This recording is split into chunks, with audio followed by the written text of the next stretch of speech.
Hola a todos, mi nombre es Florencia Castellano y en esta clase les voy a hablar sobre inhaloterapia. Bueno, la inhaloterapia consiste en la administración de fármacos por la vía respiratoria.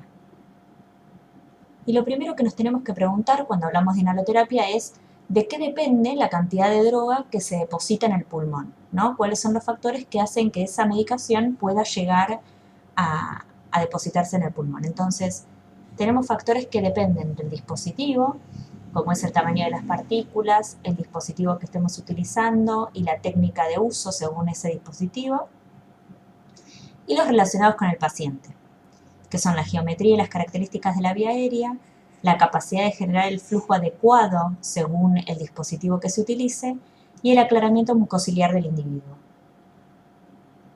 Y entonces acá en este gráfico vemos cómo según el tamaño de la partícula es el depósito pulmonar que tiene. La gran mayoría de los aerosoles utilizados son heterodispersos o polidispersos debido a que el tamaño de sus partículas es variable. Y en medicina, los tamaños que se utilizan son de partículas de entre 0,5 y 5 micrones. Las partículas de menor tamaño son los que van a llegar a los bronquiolos terminales y a la región alveolar, son óptimos para el depósito alveolar. Aquellas que están entre 2 y 5 son las que se depositan en las pequeñas vías aéreas, y aquellas que son entre 5 y 10 lo hacen en las grandes vías aéreas. Las de tamaño ya superior a 10 micrómetros son las que se depositan en la orofaringe. Aquellas partículas que están entre 1 y 5 llegan a las últimas 6 generaciones con los broncodilatadores.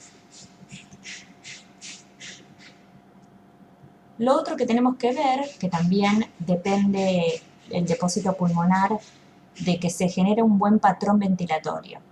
Cada dispositivo va a tener el flujo ideal y los flujos inspiratorios ideales van de entre 30 a 60 litros minutos según el dispositivo que estemos utilizando. En la medicación que es en aerosol se requieren flujos más lentos, en polvos secos se requieren flujos más altos y siempre realizar la apnea al final de la inspiración. Como ven en este cuadro, aquellos medicamentos que son en dispositivos de polvo seco, como es el Discus o el Turbuhaler, requieren de flujos más altos, como decíamos recién, porque son polvos secos, ven que llegan hasta 90 litros minuto. Y en aquellos que son en aerosol, como puede ser un MDI, un Ventolin en puff, requiere flujos más lentos. Por eso es que, como ven en el cuadro, requiere de 30 a 60 litros minuto. El Breezhaler es un dispositivo para utilización de cápsula, la medicación en forma de cápsula, y requiere, como ven, flujos mayores a 90 litros minuto. Otro factor importante que veíamos al inicio es el estado de la vía aérea. A mayor grado de obstrucción bronquial, menor es el depósito de la droga. ¿Sí? La estructura de la vía aérea interviene en este depósito. Y de tal forma que la impactación de las partículas es mayor en las bifurcaciones bronquiales y en las vías aéreas con diámetros reducidos.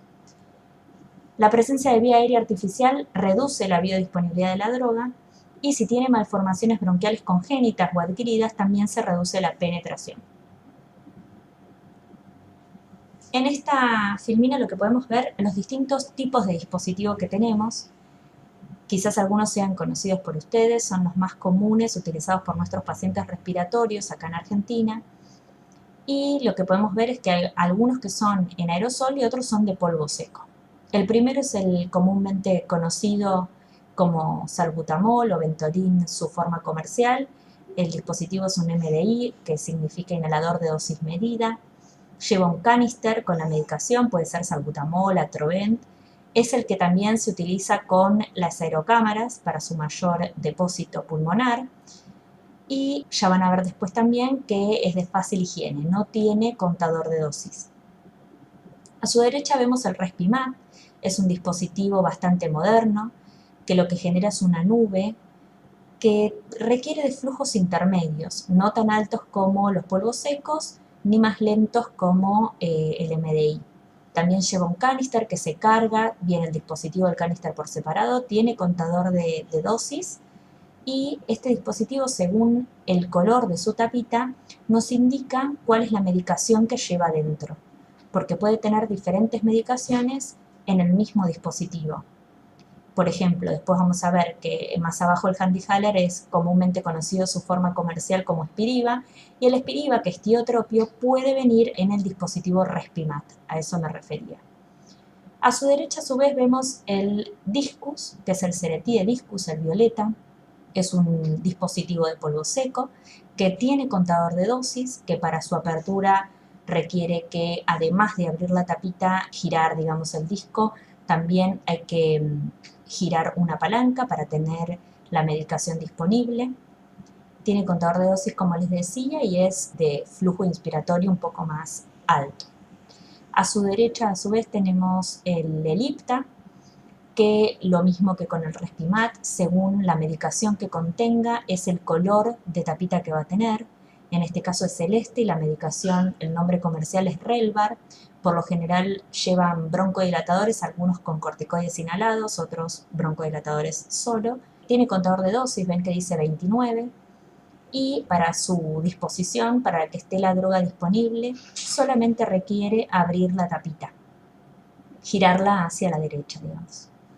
Luego más abajo vemos el Turbuhaler, también es bastante conocido. Para tener la droga disponible requiere que hagamos un doble giro de la perilla roja, primero hacia un lado y después hacia el otro, hasta que se escucha un ruidito. Y ese clic significa que la droga está disponible para inhalar.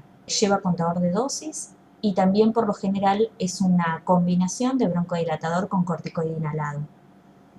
A su derecha tenemos el HandiHaler, el BreatheHaler y el Aerolizer. Los tres dispositivos son los que llevan cápsula para perforar e inhalar.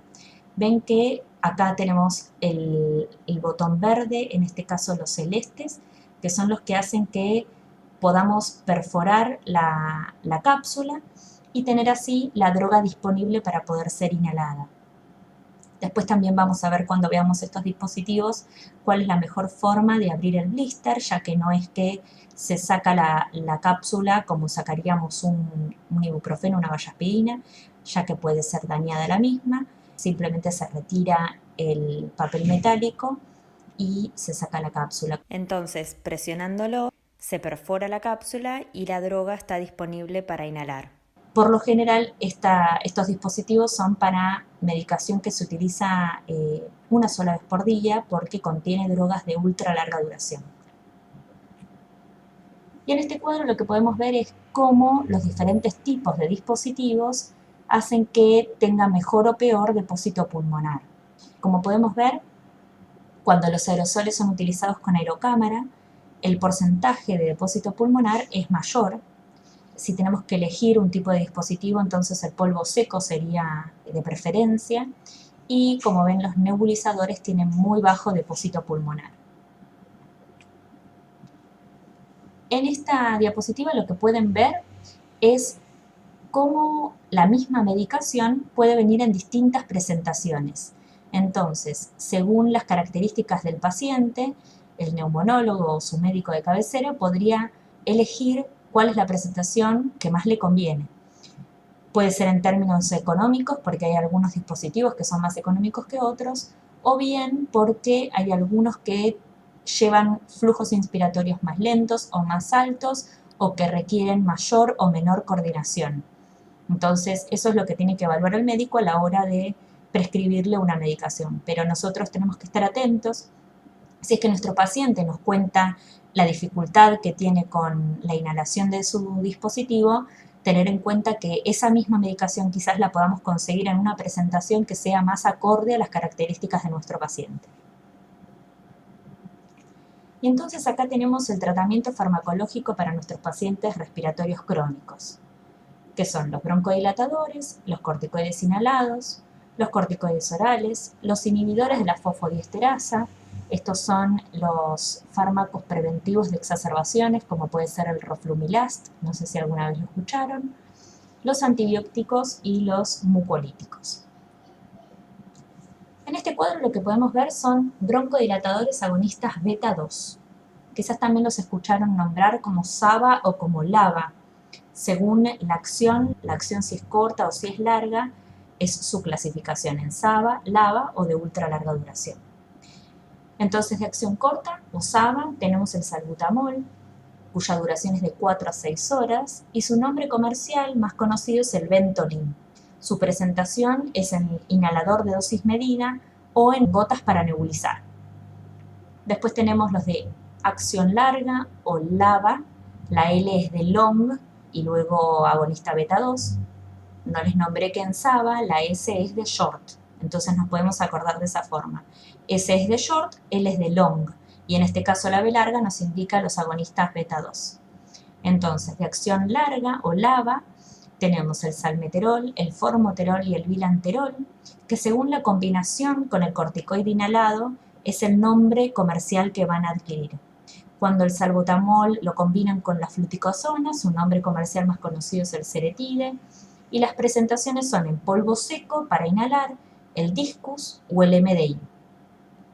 Luego pueden ver el formoterol, que en combinación con el budesonide, la presentación es el Symbicort, es el larguito de la rosca roja. El dispositivo se llama Turbuhaler, es un polvo seco, o el neumoterol, que viene presentado en polvo seco o en MDI para inhalar el PAF. El bilanterol, en combinación con la fluticasona, su nombre comercial es el Relvar y el dispositivo es el Ellipta, que es un polvo seco, ¿sí? Todos estos tienen una duración de 12 horas, por eso es de acción larga. Y los de acción ultra larga es el Indacaterol, cuyo pico de acción es a los 15-40 minutos y su duración es de 24 horas. Por eso les nombraba anteriormente que esta medicación seguramente el paciente lo realice una vez por día. Por eso también aquellos que son de ultra larga duración tienen mejor adherencia al tratamiento. Y el nombre comercial del Indacaterol es el Ombriz, que es polvo seco, y el dispositivo se llama Breezhaler. Este es en cápsula para inhalar. Los broncodilatadores antimuscarínicos, o conocidos como anticolinérgicos, también se clasifican en acción corta, acción larga y de ultra larga duración. Los de acción corta o SAMA, la S nuevamente es de short y la M es de muscarínico, antimuscarínico. Tenemos primero el bromuro de ipratropio, cuyo pico de acción es de 40 minutos y su duración entre 6 y 8 horas. El nombre comercial es Atrovent y su presentación es en MDI o en gotas para nebulizar. De acción larga o LAMA, nuevamente la L es de long y la M nos indica que es antimuscarínico. Bromuro de tiotropio, cuyo pico de acción es 2 horas y su duración 24 horas. Su nombre comercial es el Spiriva, que viene en polvo seco en el HandiHaler, que es cápsula para perforar e inhalar, o el Respimat, como les contaba antes. La misma medicación puede estar en 2 dispositivos diferentes y entonces se elegirá según las características del paciente. Y de acción ultralarga, como el glicopirronio y el recientemente lanzado al mercado, el bromuro de humiclidinio, cuya duración es de 24 horas y cuyos nombres comerciales son Sebri, que es polvo seco y viene en dispositivo Breezhaler, es una cápsula para inhalar, y el Incruz, que viene en el Ellipta, polvo seco, es el dispositivo de tapita celeste que les mostraba anteriormente. Y entonces los broncodilatadores también se pueden combinar. Podemos combinar un agonista beta 2 con un anticolinérgico. De acción larga, de acción ultralarga, eso también lo verá el médico cuando tiene que indicarle la medicación a su paciente. Entonces, el agonista beta 2 de ultralarga duración Indacaterol, en combinación con el anticolinérgico de ultralarga duración glicopirronio, esta combinación se llama Ultibro, y viene en el dispositivo que es de cápsula, polvo seco, cápsula para inhalar, Breezhaler. Luego el agonista beta 2 de acción corta salbutamol junto con el anticolinérgico acción corta ipratropio, el salbutamol con el ipratropio, se llama Convivent, que actualmente es muy difícil de conseguir. Lo que se está consiguiendo es el Salbutrol AC o el Verodual, que también la presentación es en inhalador de dosis medida o en gotas para nebulizar. Luego el agonista beta 2 de acción larga bilanterol y el anticolinérgico ultralarga umeclidinio, combinados, están en la presentación Anoro, que es polvo seco y el dispositivo es el IPTA. En este caso, por ejemplo, sería el mismo dispositivo que el Relvar, el de tapita celeste, pero en este caso la tapita es roja, porque entonces, como les contaba antes, según la medicación que tenga ese dispositivo es el color que va a adquirir. El mismo dispositivo puede tener diferentes drogas adentro y a su vez la misma droga puede venir en diferentes presentaciones o diferentes dispositivos. Los efectos adversos de esta medicación es del beta 2, temblor fino en manos, palpitación y sequedad de mucosas. Y de los corticoides inhalados, micosis orofaringia, por eso le decimos a nuestros pacientes que es muy importante en aquellos polvos secos que incluya corticoides inhalados, la higiene de la boca luego de hacer la inhalación. Afonía y fragilidad capilar. Bueno, aquí podemos ver el tratamiento farmacológico de nuestros pacientes EPOC según Gold. En este cuadro quizás les suene conocido, que lo vimos en la clasificación en algunas clases anteriores. ¿Cuál es la clasificación del EPOC según Gold? En grupo A, grupo B, grupo C y grupo D, según la MMRC, el CAT, y si tuvieron o no exacerbaciones en el último año y si estuvieron o no internados en el último año. Entonces, como ya sabemos, en el grupo A están aquellos pacientes con una MMRC entre 0 y 1 y con CAT menor de 10 y que además no tuvieron ninguna exacerbación o tuvieron una exacerbación, pero no tuvieron internaciones. Entonces, en este grupo A, el médico indicaría comenzar con un broncodilatador de acción corta o de acción larga según su grado de disnea, ¿sí? En el grupo B, a diferencia del grupo A, su MMRC es mayor o igual a 2 y el CAT mayor o igual a 10. Se mantiene el nivel de exacerbaciones y las no internaciones en el último año. En este grupo, los médicos inicialmente indican un broncodilatador de acción larga y no hay evidencia que recomiende una u otra clase de broncodilatadores. El LABA o LAMA se indica según la sintomatología del paciente. Según su grado de disnea, se va a preferir uno o el otro. En algunos pacientes que son más sintomáticos, ya se indicará la combinación de ambos. En el grupo C, a diferencia del grupo A y el grupo B, sí presentan exacerbaciones en el último año, que son 2 o más de 2, y además tienen alguna hospitalización. Estos pacientes, al igual que en el grupo A, presentan MMRC entre 0 y 1 con CAT menor de 10. En este grupo de pacientes, a diferencia de lo que pasaba en la clasificación según Gold de las guías 2019, en este grupo solamente se indican los LAMA.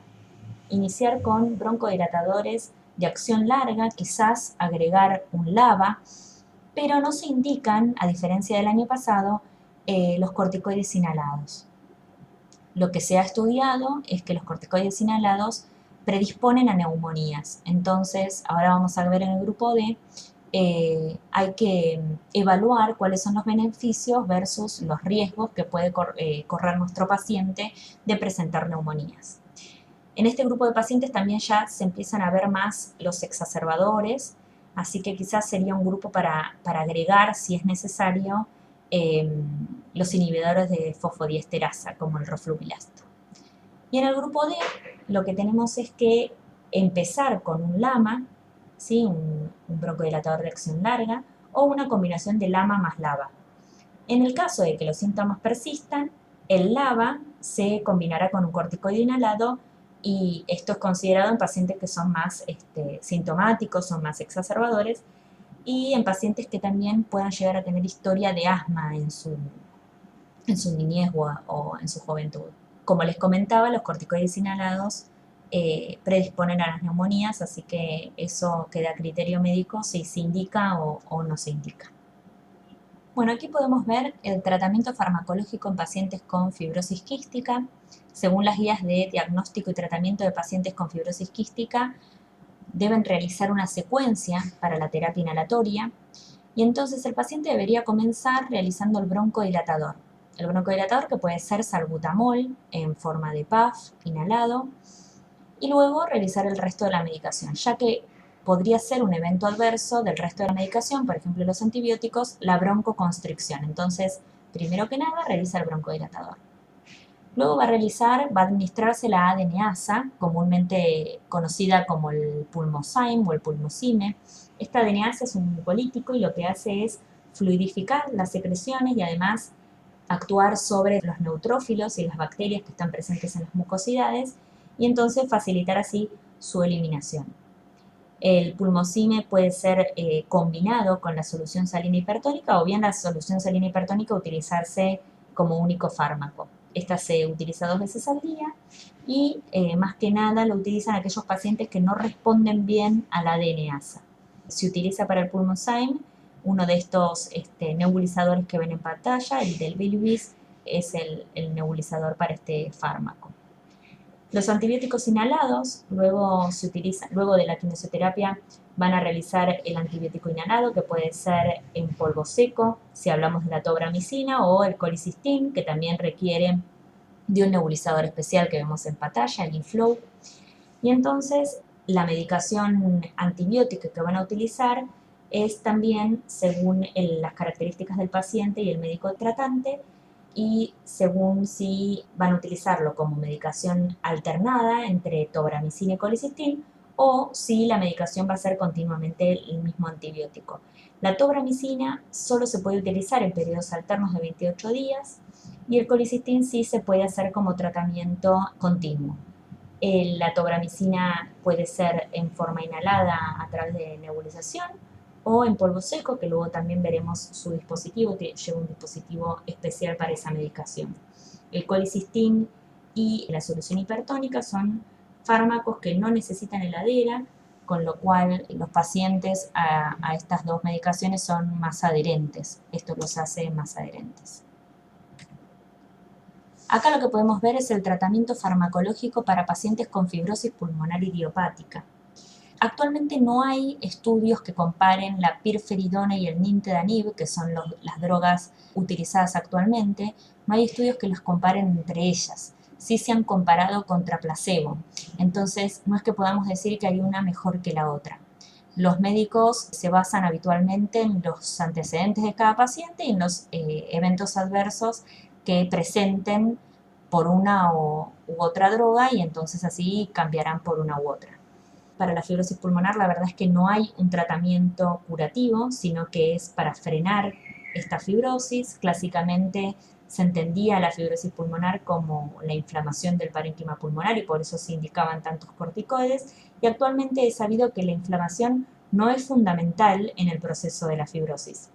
Ustedes ya estudiaron que son pacientes genéticamente predispuestos a la enfermedad, que presentan alteración de su epitelio alveolar por agresión constante de agentes ambientales, y los mecanismos reparadores del epitelio son los que generan esta fibrosis. Entonces la medicación lo que va a hacer básicamente es antifibrótica. Esta medicación está aprobada para pacientes que tengan capacidad vital forzada mayor de 50 y una DLSO mayor de 30. Entonces, según lo que ustedes también vieron de estudios funcionales, podrán notar que no son pacientes severamente enfermos, son pacientes restrictivos, como también vimos, con patrones ventilatorios restrictivos, pero no tan severos, son más bien moderados, que tienen todavía fibrosis para revertir, digamos. Entonces, como les contaba, la pirferidona enlentece el deterioro de la FBC, aumenta la supervivencia libre de progresión, reduce la mortalidad y mejora la capacidad de ejercicio, así que también estaría bueno que estos pacientes combinen la medicación con un programa de rehabilitación pulmonar. Y el nintedanib enlentece el deterioro de la FBC, reduce la frecuencia de exacerbaciones, posible mejora en parámetros de calidad de vida y tiene tendencia a reducir la mortalidad. Estas son sus presentaciones, como ven en pantalla. Esas son las cajitas y cómo viene la medicación. Y acá lo que podemos ver es cuáles son los eventos adversos más frecuentes según la droga. La pirferidona presenta náuseas, vómitos, dispepsia, anorexia o pérdida de peso, rash o fotosensibilidad y alteraciones de la función hepática. Van a ver que estos pacientes, al ser tan sensibles al sol, van a estar bastante cubiertos, quizás en verano con remeras de mangas largas y todo el tiempo con protectores solares. El nintedanib puede presentar diarrea, náuseas y vómitos, así que también en pacientes que tengan antecedentes quizás, no sé, de colon irritable, entonces no sea una medicación para ese paciente, tendrán que darle la pirferidona. dispepsia, anorexia o pérdida de peso y alteraciones de la función hepática. Bueno, muchas gracias por haberme escuchado. Les comparto esta foto que es de una paciente mía, esto es en mi casamiento, y la fotógrafa la enganchó haciendo su medicación inhalada. Gracias, nos vemos.